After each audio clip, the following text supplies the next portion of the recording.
Muy bien, vamos entonces a continuar. ¿Sí? Entonces decíamos que era la alternativa D porque justamente la alternativa D está mencionando lo que para el autor o autora debe ser el empoderamiento, ¿no? En contraste con lo que es, ¿no? Como decíamos. El sinónimo contextual de transformar. La Dice acá, las feministas comprendían el empoderamiento como la tarea de transformar la subordinación de género. Transformar la subordinación de género. O sea, hacer que las mujeres dejaran de ser subordinadas al hombre. La B. Sería la B, revertir, ¿no? Es decir, transformar ahí la situación de la mujer implica en ese contexto hacer que dejen de estar subordinadas al hombre, pues, ¿no? A volver a una situación inicial donde hombre y mujer son iguales, por eso implica la idea de revertir, volver atrás. ¿Sí? Relacionando el desarrollo textual con la imagen, podemos colegir ¿qué?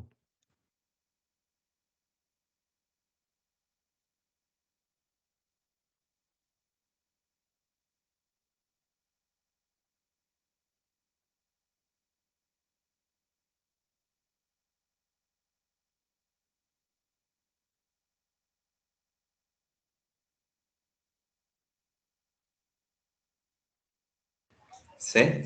enano. Ahí sería la alternativa E de enano, ¿no? La E de enano, ¿sí? Porque según lo que estamos apreciando en el gráfico, y eso lo relacionamos con el texto, a las mujeres les puedes dar pues gallinas, máquinas de coser, ¿no? Una serie de cosas para que trabajen, pero eso, según el texto, eso no los va a empoderar en sí, ¿no?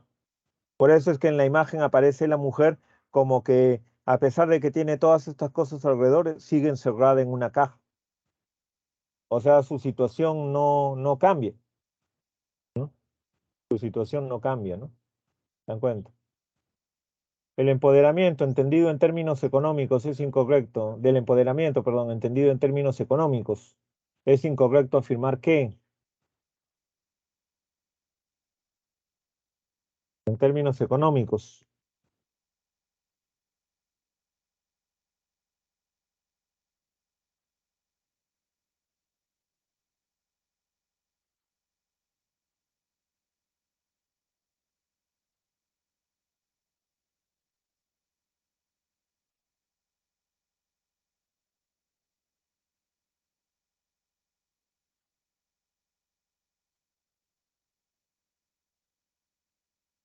La C.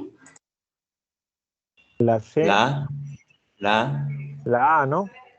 ¿Sí? En el texto dice, a mediados de los 80, las feministas comprendían el empoderamiento como la tarea de transformar la subordinación de género, orientando a la eliminación de las estructuras opresoras y a la movilización política colectiva. Es decir, en la década de los 80, el empoderamiento de la mujer era básicamente entendido solamente como una cuestión política. Luego, después, dice, ya han entendido empoderamiento como darle a la mujer herramientas económicas para que trabaje por sí misma y gane dinero por sí misma, que eso no es verdadero empoderamiento según el texto. ¿Sí? Si el empoderamiento femenino actual volviera a contemplar el activismo político, posiblemente.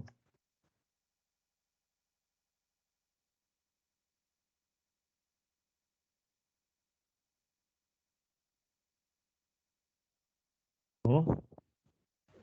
C. La C, ¿no? Claro, porque lo que da a entender en el texto es que solamente darles medios de subsistencia a las mujeres no va en contra de la inequidad de género, no afecta a la inequidad de género, ¿no? La mujer puede ganar dinero criando gallinas, igual estar subordinada, ¿no? Tiene que ser una cuestión política, dice. ¿Eh? A eso se refiere. No hay ningún problema hasta ahí, ¿no? No, profesor, todo entendible. Muy bien. Luego tenemos el texto acá 2A, 2B, la parte dialéctica, ¿no? ¿Sí? La parte dialéctica, ¿ya? Entonces dice, el arqueólogo D. L. Brouman sostiene que el aymara es una lengua cuyo origen vinculado con la civilización tiahuanaquense, es altiplánico. El sustento arqueológico de su propuesta radicaría en que, según los estudios efectuados en la región Tiahuanocota y alrededores, no habría indicios materiales arquitectónicos y cerámicos que señalen una ruptura violenta que acuse una incursión de pueblos con diferente tradición cultural en la zona. Por el contrario, se advierte una continuidad ininterrumpida de patrones culturales locales por espacio de más de un milenio de ocupación, hasta la presencia de los incas en el siglo XIV, después de Cristo. Tampoco encuentra el autor patrones diferenciales que pudieran permitir distinguir entre elementos materiales asignables a los puquinas y a los pueblos de habla aymara, hecho que sería posible de haberse producido migraciones masivas en la región. ¿Sí? Al no encontrarse registros arqueológicos que impliquen una inclusión violenta en la zona, ya sea de procedencia norteña o sureña, lo más probable sería que Tiahuanaco haya sido creado por pueblos de habla aymara, cuya lengua habría estado allí desde tiempos primordiales. La sociedad tiahuanaquense, liderada por aymarablantes, habría integrado en su seno a los pueblos de lenguas como el puquina y el uruchipaya, constituyéndose en una federación plurilingüe, aunque con clara hegemonía aymara. Concluye Brouman que, en vista de todo ello, el pueblo de Tiahuanaco fue indudable habla aymara. Incluso buscó fundamentar sus hipótesis en datos provenientes de la lingüística. En efecto, para afianzar la tesis del localismo milenario del aymara en el altiplano, el investigador busca respaldarse en la propuesta de clasificación y zonificación dialectal que ofrece Lucy Briggs. ¿Sí? Está bastante claro ahí, ¿no?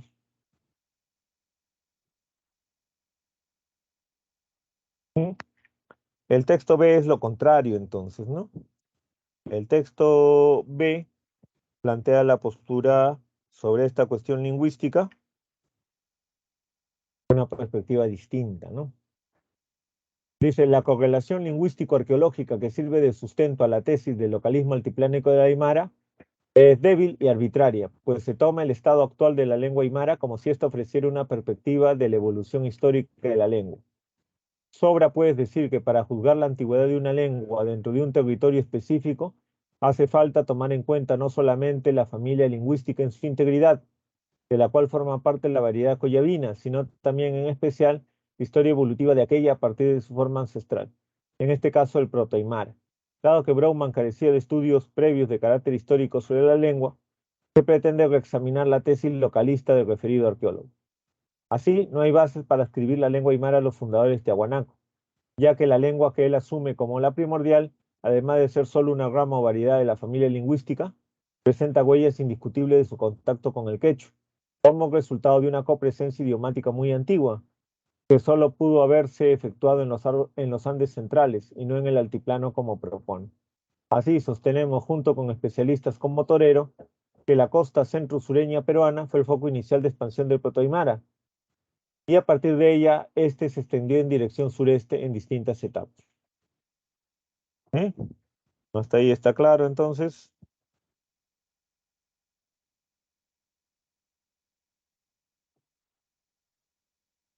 ¿Se entiende, no? No hay ningún problema.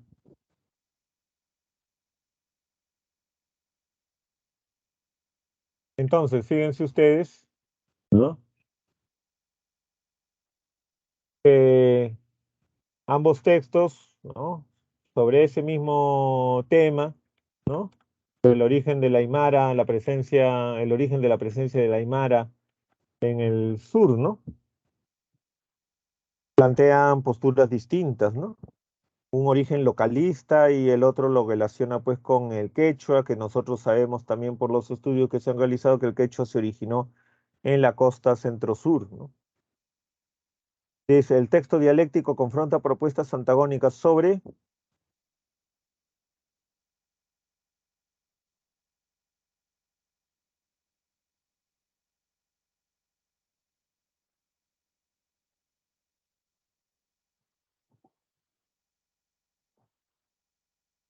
La B. la B de beso. Sí, ¿no? Están discutiendo acerca de cuál es el origen de la aymara, si se originó en la región altiplánica desde hace milenios, sin ninguna influencia externa clara, O si tuvo pues un origen en otra zona, presumiblemente en la misma área donde estaba el quechua, y por eso, ¿no? Se muestran encuentros cercanos entre el quechua y el aymara. La B de beso. La palabra primordial en el texto connota, desde tiempos primordiales habla, ¿no? En el texto se dice que el Antigüedad. aymara está ahí desde tiempos primordiales. Si se habla de tiempos primordiales como tiempos pues muy antiguos, sería la alternativa C, ¿no? Primordiales en términos de antigüedad. Resulta incompatible con el desarrollo textual afirmar que la correlación con la lingüística realizada por Brougham resulta consistente y suficiente. ¿Debido a qué? O sea, ¿cuál es lo verdadero? En el enunciado de la pregunta está lo falso. Está preguntando cuál es lo verdadero.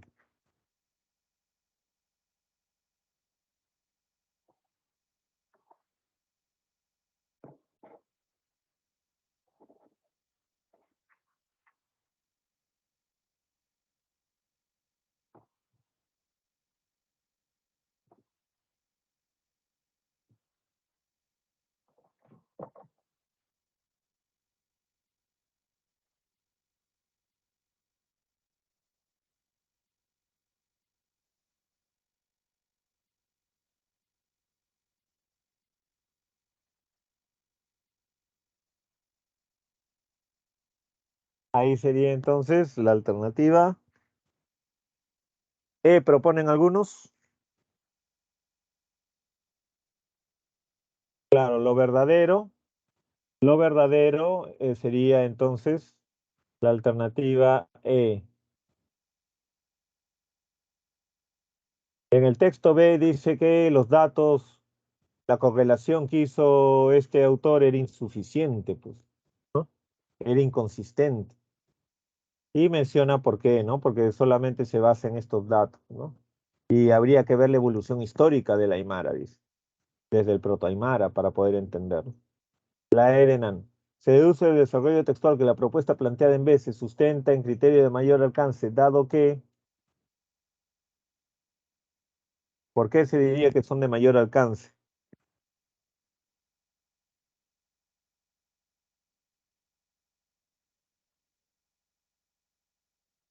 ¿Cuál sería un punto a favor, ¿no? Para la propuesta planteada en el texto B? ¿Por qué la propuesta del texto B sería, entre comillas, mejor? D. ¿Cuál? D. La D de dedo, ¿no? Claro, no hay que ver la lengua solamente en su estado actual, dice, ¿no? Ni verla aislada, sino verla como parte de la familia lingüística de la cual es, ¿no? Es una rama, ¿no? Verla en su evolución histórica, dice. Si la propuesta de BRICS cubriera todas las zonas de habla aymara,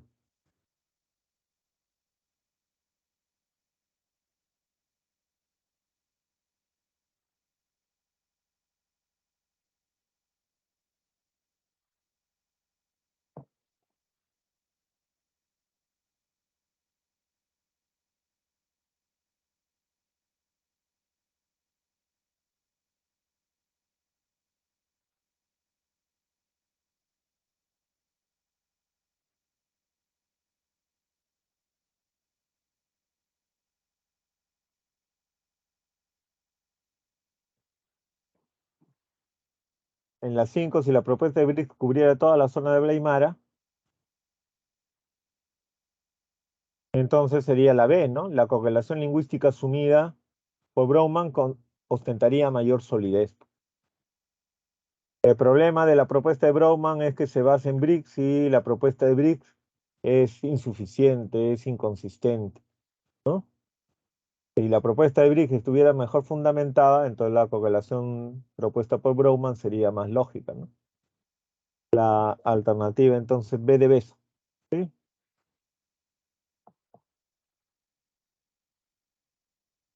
El texto 13 acá está muy interesante, ¿no? A ver, dice, un grupo de psicólogos y doctores asociados con la Technische Universität de Berlín han anunciado que comprobaron con experimentación química la existencia de una forma de vida después de la muerte. El anuncio está basado en las conclusiones de un estudio que utiliza experiencias cercanas a la muerte supervisadas médicamente, el cual permite a los pacientes estar muertos clínicamente por 20 minutos antes de ser traídos de vuelta a la vida. El proceso, que fue repetido en 944 voluntarios en los últimos 4 años, necesita de una mezcla compleja de drogas destinadas a permitir que el cuerpo sobreviva al estado de una muerte clínica y al proceso de reanimación sin daños. El cuerpo del sujeto era sometido en estado temporal de coma inducido por la mezcla de algunas drogas, las cuales debían ser filtradas con ozono de su cuerpo durante el proceso de reanimación 18 minutos después.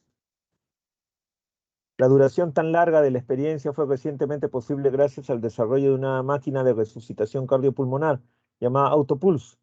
Este equipo ha sido utilizado en los últimos años para reanimar a personas que han estado muertas entre 40 minutos y 1 hora. El equipo de científicos liderado por el Dr. Bertolt Ackermann ha monitoreado los procesos y compilado los testimonios de los sujetos. Aunque hay algunas pequeñas variaciones de un individuo a otros, todos tienen recuerdo de su periodo de muerte clínica y la gran mayoría ha descrito sensaciones similares. Los recuerdos más comunes incluyen un desapego del cuerpo, sensaciones de levitación, serenidad total, seguridad, calor, la experiencia de disolución y la presencia de una luz abrumadora. Los científicos dicen que están conscientes que sus conclusiones pueden impactar a muchas personas, como el hecho de que las creencias religiosas de varios individuos no tuvieron incidencia en las sensaciones o experiencias descritas al final del experimento. Entre los individuos se encontraban cristianos, musulmanes, judíos, hindúes y ateos. ¿Eh? Hasta ahí está claro, ¿no? No hay Todo ningún claro. problema hasta ahí. Interesante, pero ¿cuál es la observación que habría que hacer acá para su propio, digamos, bien también de ustedes, ¿no? Ustedes ven las referencias ahí, ¿no? ¿De dónde ha sido sacado eso?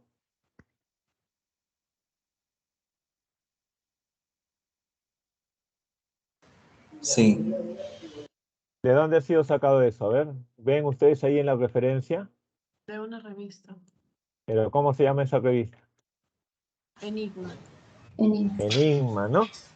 Esta revista Enigma es una revista que no tiene ningún carácter científico, por si acaso, y que no tiene ninguna respetabilidad, digamos, en el ámbito académico, ¿no? Es una de esas revistas que se dedica a plantear leyendas, ¿no? Creencias, ¿no? De diferentes religiones, culturas, haciéndolas pasar como verdaderas, dándole carácter de veraz, verdadero, por si acaso, ¿no? Así que muy probablemente esto no sea cierto, no tenga nada de cierto, ¿sí? No hay, no hay mayor, ¿no? Evidencia de que esto tenga algún sustento, ¿no? No hay que creer todo lo que uno lee, ¿no? ¿Se dan cuenta? Ya por si acaso, ¿sí? Además de que hay algo también muy interesante ahí que hay que tomar en cuenta. Acá dice que se hizo experimentos con ¿cuántas personas?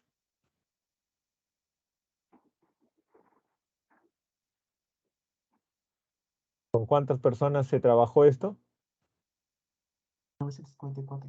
944 personas voluntarias a las cuales se les sometió a una muerte clínica y después de 20 minutos prácticamente los resucitaron. Aparte de que 20 minutos, ¿no? Es un tiempo excesivo. En términos de ética médica es muy difícil concebir que alguien, ¿no? Digamos que alguna institución haya permitido este tipo de experimentos, porque no se puede experimentar con seres humanos, ¿se dan cuenta? En en todas las instituciones médicas del mundo hay reglas muy claras, en todas las instituciones académicas también, acerca de que no se puede experimentar con seres humanos. Y solamente se puede experimentar en todo caso con seres humanos cuando son voluntarios y cuando es una investigación, pues, que lo amerite, es decir, una investigación acerca de un nuevo fármaco, de una nueva droga, de un procedimiento ¿no? de curación. Pero acá dice que sometieron a 944 personas a muerte inducida y luego las resucitaron simplemente para saber si vieron algo después de muertos. ¿Se dan cuenta? ¿No? Además que es inconsistente en términos también de lógica porque si dice que estuvieron 18 minutos muertos y luego los resucitaron, se supone que en realidad, como da a entender acá, no estuvieron muertos, simplemente estuvieron en coma inducido. Coma inducido no es estar muerto. Es decir, si estás en coma inducido, tu cerebro está funcionando normal igual. Muerte, después de 18 minutos de muerto, tu cerebro queda seco, tu cerebro no, no puede reanimarse. ¿Se dan cuenta? Así que si estuvieron vivos y con su cerebro funcionando esos 18 minutos, cualquier cosa que vieron o experimentaron no se puede decir que es una experiencia después de la muerte, pues. A lo más podemos decir simplemente que es una alucinación pues que tuvieron ellos, porque su cerebro estaba funcionando normal, se supone. ¿Sí? Si no, ya hubieran sido arrestados los que realizaron ese estudio por matar gente, pues. ¿Se dan cuenta? ¿No? No se puede creer todo lo que se lee, por si acaso, ¿no? Pero bueno, más allá de eso, pues como texto en sí lo podemos leer, analizar, ¿no? Sí, pero tengan cuidado también, ¿no? A lo largo del texto el autor destaca sobre, o sea, ¿sobre qué trata el texto?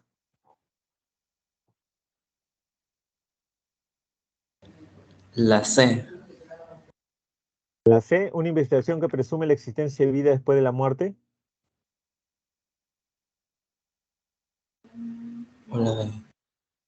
A ver, fíjense, porque puede parecer, pero hay alguna palabrita por ahí que lo malogra, ¿no? Hay que tener mucho cuidado con las palabras. No es la C, ¿ah? Ya, gente, la B. ¿Ah? Es La la B. alternativa B, la participación voluntaria de individuos.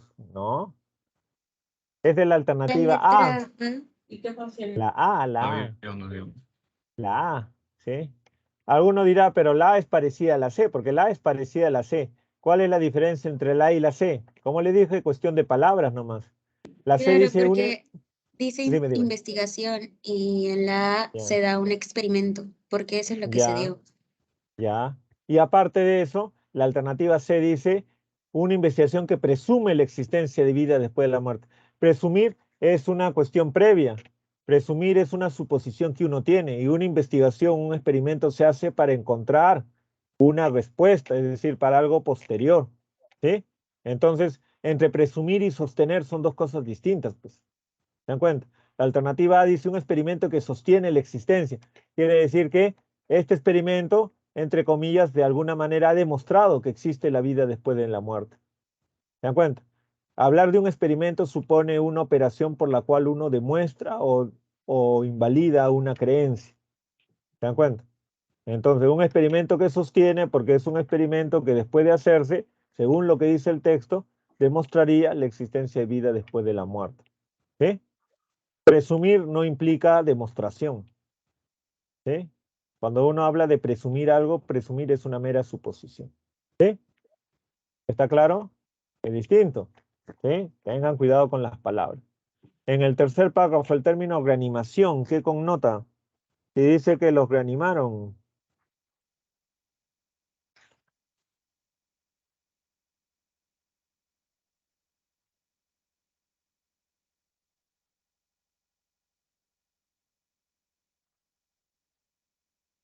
Este ha sido utilizado en los últimos años para reanimar a personas que han estado muertas. Reanimar a la persona, ¿qué connota? Resurrección. La Resurrección. resurrección, volver a la vida, ¿no? Porque en términos literales, reanimación es simplemente dar ánimos de nuevo, ¿no? Por ejemplo, volver a alegrarte, volver a tener, ¿no? Fe. Eso es reanimación en sentido literal, ¿no? En sentido connotado implica la idea de resurrección, de volver a la vida, ¿no? La B de vez. Se infiere del texto que el dogma religioso en el experimento fue algo. Y dice que eran de diferentes creencias los participantes. ¿Cuál? La E. La E, intrascendente. Intrascendente. Claro, intrascendente. Eso también, fíjense ustedes cómo está planteado en el texto, porque para dar a entender de que no hubo ningún sesgo y por lo tanto de alguna manera esto debe ser cierto, nos dicen que eran de diferentes religiones, pero todos tuvieron experiencias esencialmente iguales, lo cual demostraría de que fue una experiencia real, porque si fueran experiencias determinadas pues por simplemente alucinaciones mentales, se supone que cada uno alucinaría en función a su propia religión, ¿no? Entonces están utilizando ese comentario como una demostración de que es cierto lo que se dice en el texto. Pero habría que ver que independientemente de las religiones, más o menos las creencias son iguales. Es decir, el judaísmo, el cristianismo, el islamismo sostienen la idea pues de otra vida, la idea después de la muerte, la idea de espíritu, ¿no? ¿Se dan cuenta? Y los ateos obviamente son ateos no porque desconozcan, ¿no?, la escatología cristiana, sino que son ateos porque conocen la escatología cristiana y no la creen, ¿no? ¿Se dan cuenta? Así que para una persona de cualquier religión, si uno está en trance de morir y su cerebro todavía está funcionando, lo lógico es alucinar pues que tu espíritu se desprende del cuerpo y que ves una luz brillante porque todas las religiones asocian a Dios con la luz, ¿no? Así que el hecho de que sean de varias religiones distintas no demuestra nada, por si acaso, ¿no? Es incompatible con relación al experimento realizado en esta investigación. Señalar que es falso, dice.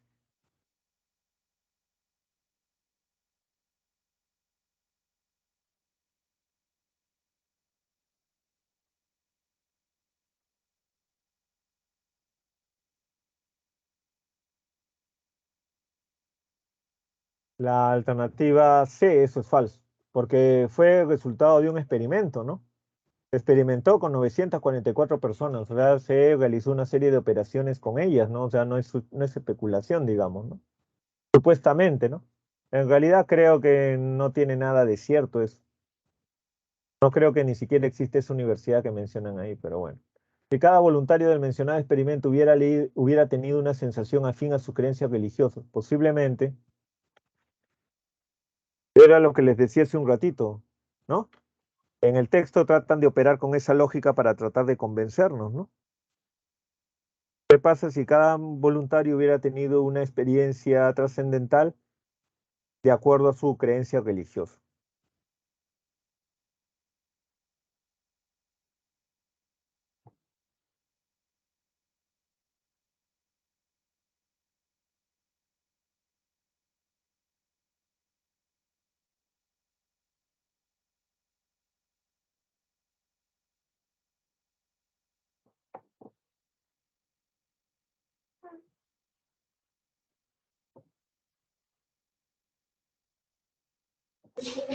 C. Ahí sería la C, ¿no? La C de casa. ¿Sí? Es decir, no se hubiera podido, en la lógica del texto, porque yo, como les digo, descreo de que sea verdadero lo que dice el artículo, ¿no? Según la lógica del texto, si cada uno hubiera tenido una sensación afín a sus propias creencias religiosas, entonces no se podría llegar a conclusiones científicas a partir de este experimento, ¿sí? Por eso sería la C. El saber científico se vería menoscabado, afectado, ¿sí? Muy bien, tenemos la parte C, que es la parte en inglés, como les decía, vamos a leer este texto, vamos a dar unos minutos para que ustedes lean y cuando encuentren algo que no entiendan, hagan el esfuerzo de encontrar el significado a partir de una inferencia y no a través del diccionario del traductor. Después de unos minutos vamos a ver qué es lo que dice el texto verdaderamente y ahí se van a dar cuenta si estaban en lo cierto o no. ¿Ya? A ver, lean un par de minutos el texto.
bien, entonces ya hemos leído el texto, hemos podido detectar aquellas palabras, expresiones que no entendemos, hemos hecho la inferencia correspondiente en cada caso, ¿no? Acá está la traducción, ¿no? Que les estoy proponiendo.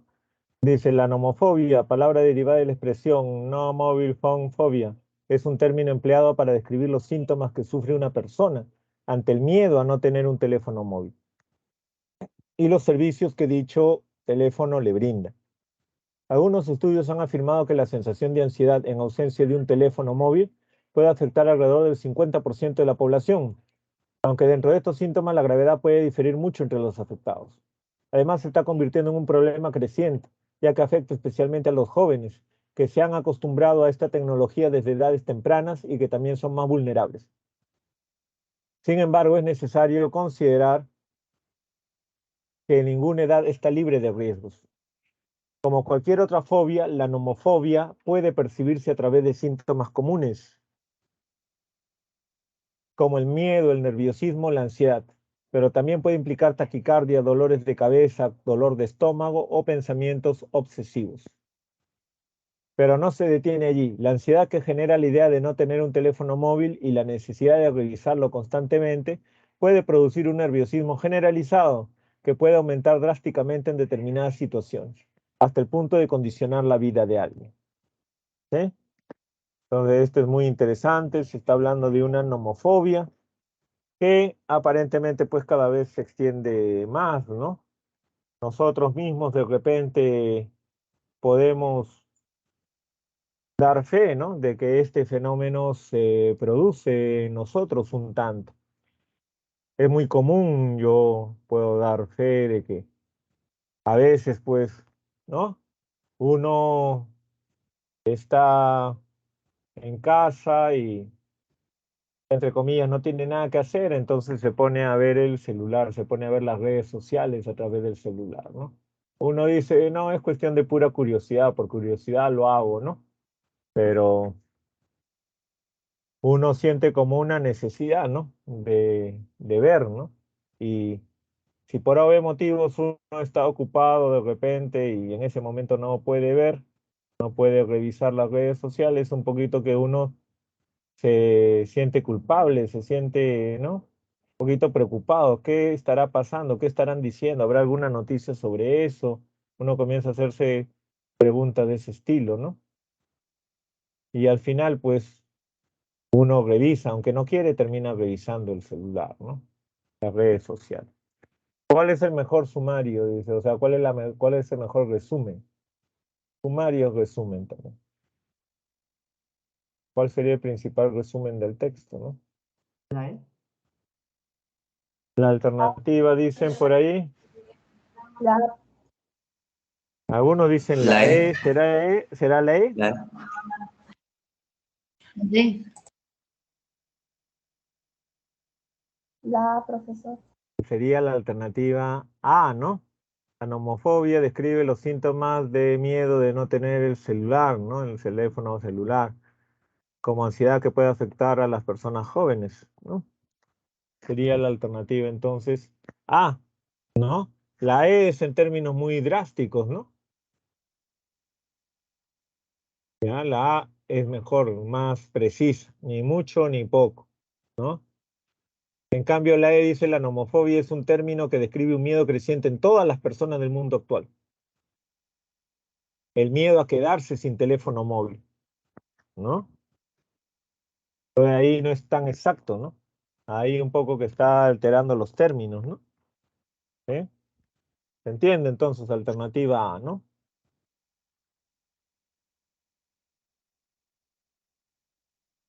¿Sí? Hasta ahí no hay ninguna duda con relación a eso. Vamos a ver la siguiente pregunta, dice.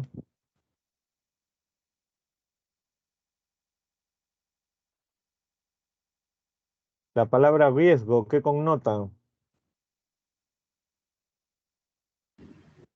La E. Por ahí están señalando la alternativa E, La E. o sea, vulnerabilidad. Claro, riesgo implica la idea de vulnerabilidad, ¿no? La idea de estar expuesto. a un daño cualquiera, un daño X, ¿no? Vulnerabilidad, o sea, la posibilidad de estar expuesto, ¿no? El hecho de estar expuesto de esa manera, ese es un riesgo, ¿no? Se entiende riesgo como eso. ¿Ya? Después, la tercera pregunta dice, si infiere de la lectura que un nomófobo puede tener De. La D. la D de dedo, ¿no? Puede entenderse que tiene un trastorno mental, un desorden La, mental, ¿no? Hay diferentes grados, dice, pues, ¿no? Hay desde una leve angustia, como le dije, ¿no? De repente una cierta inquietud porque uno piensa que los demás están publicando cosas interesantes y uno quiere saberlo a tiempo, chismosear a tiempo, hasta ya pues prácticamente estar obsesionado, ¿no? Pero la nomofobia es incompatible afirmar que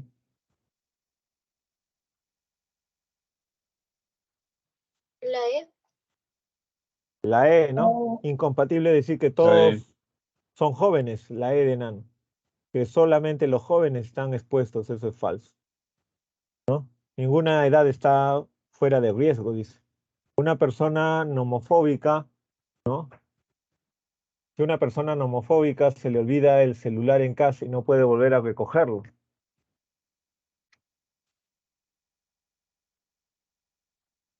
¿Qué pasaría, no? ¿Lo ven? B. Si una persona olvida su celular en casa y es nomofóbica, entonces puede tener estos síntomas que describe el texto, ¿no? Síntomas tales como taquicardia y ansiedad, ¿sí? Es una extrapolación, o sea, lo que dice el texto en términos generales, acá es lo mismo, pero aplicado a una persona concreta. Es lo mismo, pero aplicado a una persona concreta. Esa es una forma de extrapolación, ¿ya? Y tenemos el texto 2, ¿no? Igual un par de minutos, a ver, vean el texto 2. Traten de inferir lo que no se entiende, ¿sí? Siempre. Y luego vamos a traducir, ¿no?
Muy bien, entonces vamos a leer el texto. Acá está la traducción que proponemos. Dice, la ansiedad describe un grupo de trastornos que causan preocupación, nerviosismo y miedo.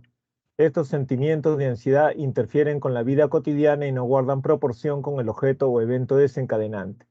En algunos casos las personas son incapaces de identificar un desencadenante y se sienten ansiosas sin motivo aparente. Si bien se puede esperar una ansiedad leve en algunas situaciones, como antes de una presentación o reunión importante, la ansiedad persistente puede interferir con el bienestar de una persona. La ansiedad puede tener un efecto significativo en el cuerpo y la ansiedad a largo plazo aumenta el riesgo de desarrollar condiciones físicas crónicas. La comunidad médica sospecha que la ansiedad se desarrolla en la amígdala, un área del cerebro que maneja las respuestas emocionales. Cuando una persona se vuelve ansiosa, estresada o asustada, el cerebro envía señales a otras partes del cuerpo. Las señales comunican que el cuerpo debe prepararse para luchar o huir. La respuesta de lucha o huida es útil cuando te enfrentas a una persona agresiva, pero es menos útil cuando vas a una entrevista de trabajo o haces una presentación. Además, no es saludable que esta respuesta persista a largo plazo. ¿Sí? Muy bien. Entonces, la pregunta es, ¿la intención principal del autor del texto cuál es? Dedo. D.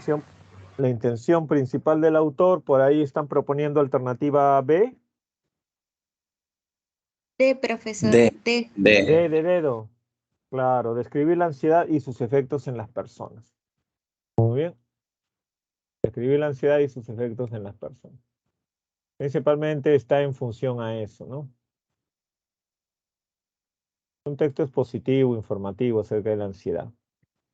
El antónimo contextual de interfiere, La A.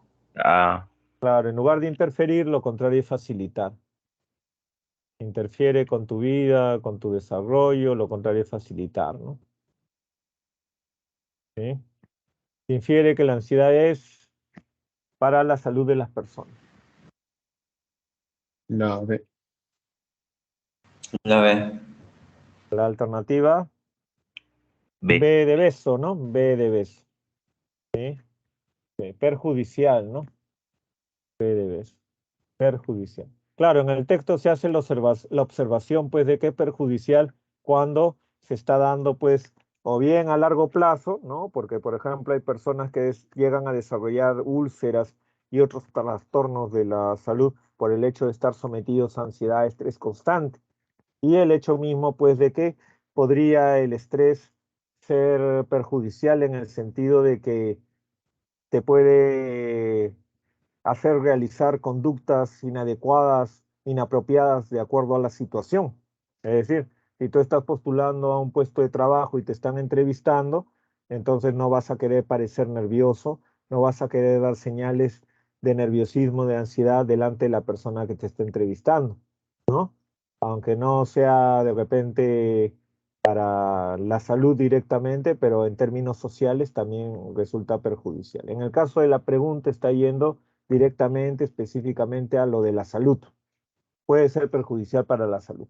Pero en el texto, ojo, también eso vale la pena recordar, no solamente habla acerca de problemas que podría desatar en cuanto a la salud, sino también inconveniente en otros aspectos. ¿Sí? Eso sobre todo para nosotros, ¿no? Para no ser muy ansiosos. Es incompatible con la lectura afirmar que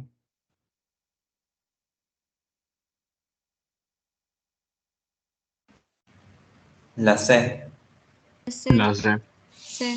la C D. entonces dice, la ansiedad persistente nunca podría afectar el bienestar de una persona.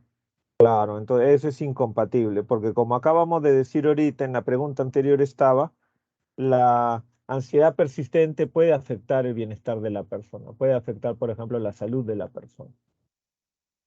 La C es conveniente para casos concretos, ¿no? Para evitar el peligro. En otros casos no.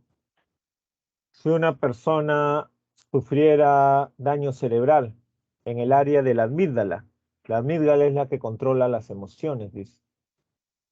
¿Qué pasaría si una persona recibe daño cerebral en la amígdala? La E. La E. La E. La E. La E, ¿no? Posiblemente sus respuestas emocionales serán muy limitadas, ¿no? Claro, porque regula las emociones, la amígdala, ¿no? La E de enano. ¿Ok? Hasta ahí está claro, está todo bien, ¿se entendió todo?